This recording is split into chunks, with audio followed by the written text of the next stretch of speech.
Salut mec, et bienvenue. À travers ce nouveau format, je vais tenter de répondre aux questions que m'envoient par courrier mes nombreux fans. Aujourd'hui, c'est Quentin de Montargis qui nous écrit. Il me demande, est-ce que c'est-il vrai que la pyramide date de moins 2500? Ouais bon, ça c'est ce que les archéologues dogmatiques essaient de nous faire croire pour protéger les religions. On va examiner ça dans le détail. Quel est l'âge de la Grande Pyramide? Il existe en Égypte une centaine de pyramides, dont une trentaine de grande taille, construites sur une période de près de 1000 ans entre la 3e et la 13e dynastie. Ces pyramides ne sont pas isolées, elles sont toutes insérées au sein d'un complexe funéraire que l'on retrouve dans toutes les pyramides de l'Ancien Empire, mais aussi pour les mastabas royaux de la 3e dynastie. Ce complexe est constitué d'un temple bas, ou temple de la vallée, généralement entouré d'une véritable ville de la pyramide, où vivent les prêtres, les fonctionnaires, les ouvriers, les artisans et les serviteurs qui se consacrent au culte royal. On y trouve également un temple haut, ou temple funéraire. Ces deux temples sont reliés par une chaussée construite et sans doute couverte.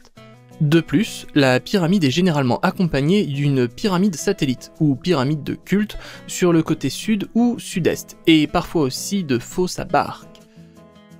Ce complexe est souvent entouré d'une nécropole contenant de nombreux tombeaux de dignitaires et de membres de la famille royale. Concernant la pyramide de Khéops, plusieurs inscriptions comportant le nom égyptien de Khéops, Khufu, ont été découvertes par le colonel Richard Howard Weiss en 1837 dans les chambres de décharge, au-dessus de la chambre du roi. Ces pièces étaient scellées et inaccessibles depuis l'époque de la construction, et le colonel n'a pu les atteindre qu'en utilisant des explosifs. Cette découverte, qui confirme au-delà de tout doute raisonnable l'attribution à Khéops de la pyramide, a été remise en cause au XXe siècle par Zecharia Sitchin, et après lui tous les auteurs alternatifs. Ceux-ci affirmant que les inscriptions auraient été peintes par Howard Weiss lui-même, en se basant sur une supposée faute d'orthographe dans le cartouche, qui utiliserait pour le K de Khufu le symbole Ré au lieu du symbole Tami. Mais ces affirmations, répétées à l'envi par tous les pyramidomanes, sont totalement fausses. Si on peut comprendre que certains les aient crues dans les années 80 où les moyens de vérification étaient peu accessibles pour le grand public, il est plus étonnant qu'aujourd'hui les pyramidomanes continuent inlassablement à répéter les mensonges de Sitchin alors qu'il est aisé de les invalider. Khufu est bien écrit avec le symbole K aussi bien sur le cartouche que sur les dessins originaux de Howard Weiss ou de ses collaborateurs Hill et Perring.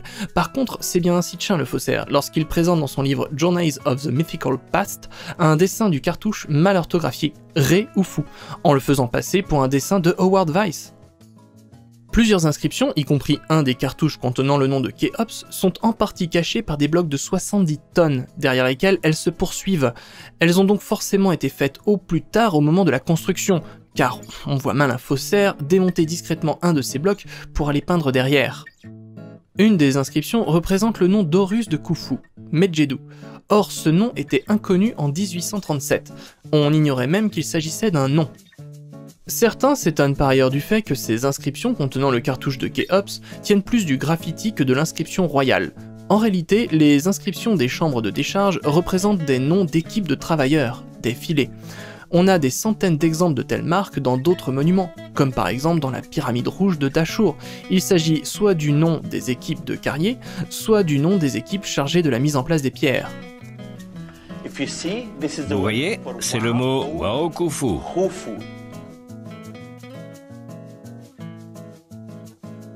Et autre chose, si vous avez un miroir, vous verrez que derrière de nombreux blocs, il y a des graffitis semblables qui ont été faits derrière chacune des pierres dans les 5 chambres.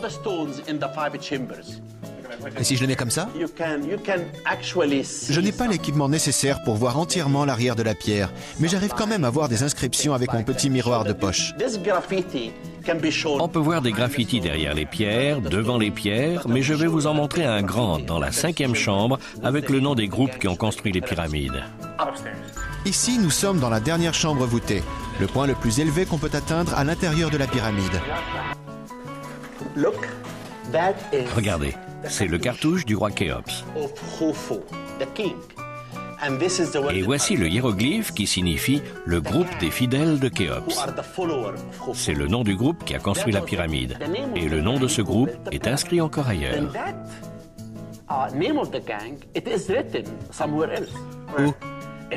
Inclus dans de nombreux graffitis autour d'ici, pas seulement dans la pyramide, mais dehors aussi. Les égyptologues ont réussi à reconstituer l'administration responsable de la construction. Mais pour moi, c'est l'élément le plus décisif, que les ouvriers qui ont transporté les blocs jusqu'ici aient fait partie des fidèles de Khéops.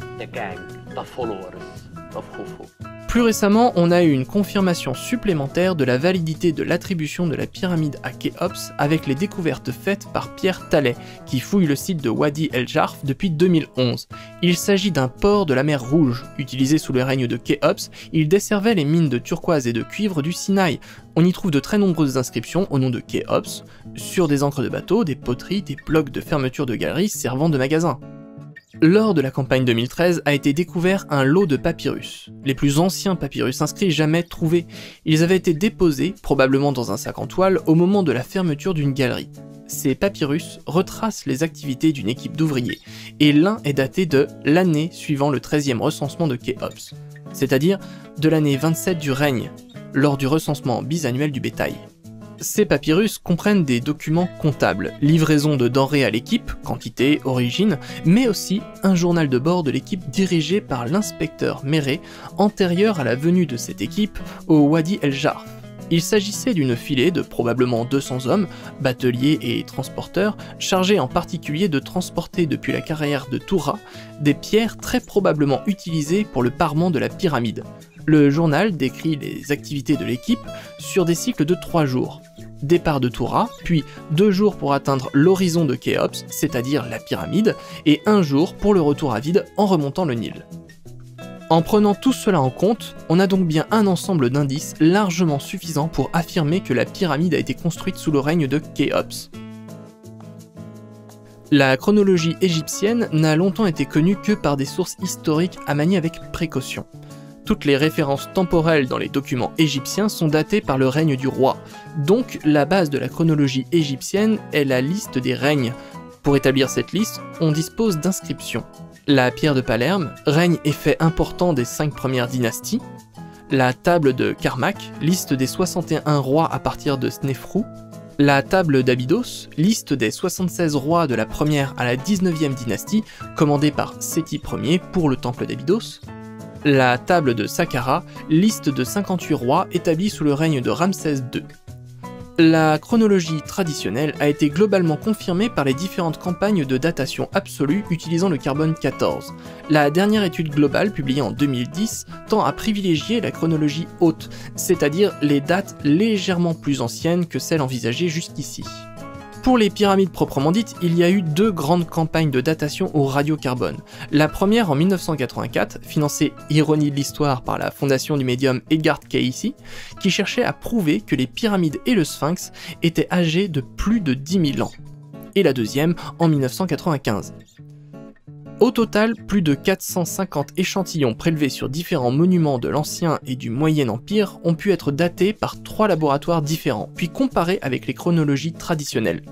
En ce qui concerne la Grande Pyramide, 46 échantillons, soit 20 en 1984 puis 26 en 1995, ont été prélevés à 19 niveaux différents de la pyramide, de la deuxième assise au sommet. On ne peut bien sûr pas dater la pierre par le radiocarbone, mais entre les pierres apparaît un mortier réalisé par cuisson de gypse ou de calcaire. On retrouve dans ce mortier des cendres et fragments de carbone, et ce sont ces charbons qui ont été datés. Les résultats donnent pour la Grande Pyramide un âge supérieur de 100 à 200 ans à l'âge théorique selon les chronologies traditionnelles, de 2780 à 2650 avant Jésus-Christ, au lieu de environ 2580 à 2570 avant Jésus-Christ. Ces résultats confirment l'appartenance de la Grande Pyramide à l'Ancien Empire. On assiste aujourd'hui au développement d'autres méthodes de datation. Une des plus prometteuses dans le cas des pyramides est la datation par luminescence, avec 2 variantes, optique OSL et thermique TLS. Elle permet de dater le moment où une roche a été exposée à la lumière du soleil pour la dernière fois. On peut donc dater des roches internes de la pyramide dont la surface n'a plus été exposée au soleil depuis la construction. Cette méthode a été appliquée à Gizeh par Ioannis Liridsis, à des échantillons prélevés sur le temple de la vallée, sur le temple du Sphinx et sur la pyramide de Mykérinos.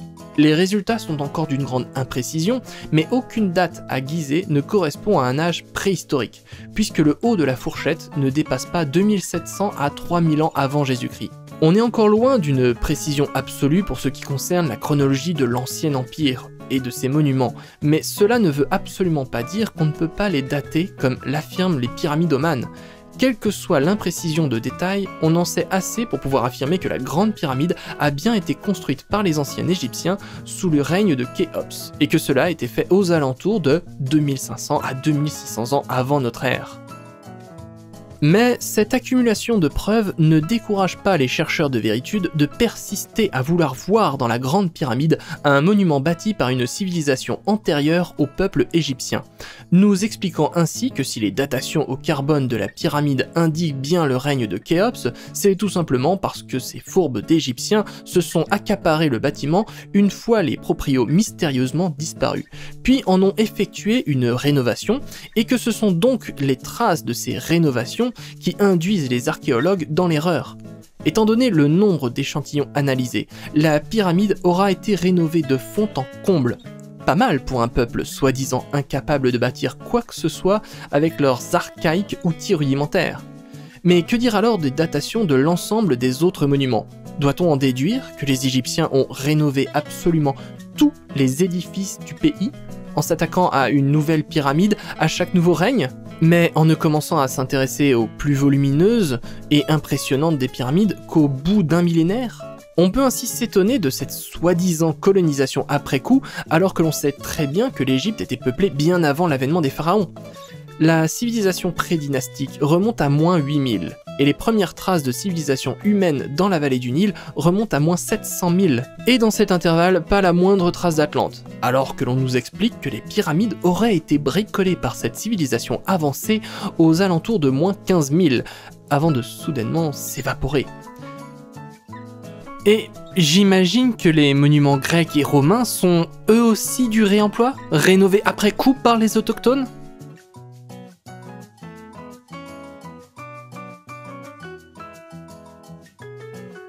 Visiblement, on s'est trompé de cassette. Oublie tout ce que tu viens de voir, Quentin. La pyramide date de moins 15 000 et a été construite par les Atlantes. C'est comme ça et pas autrement. On se retrouve très bientôt pour de nouvelles questions sur les mystérieux mystères de l'univers.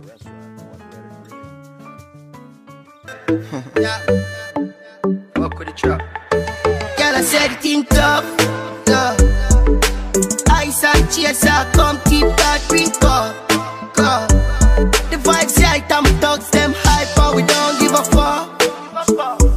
We step out in the white and every girl a ball out for talk. If you're not trouble me, me not trouble you. Tell them me in my vibes, you know. I tell them we alright, you know. We're leaving now, so the team will come. Part the crowd, you know, let me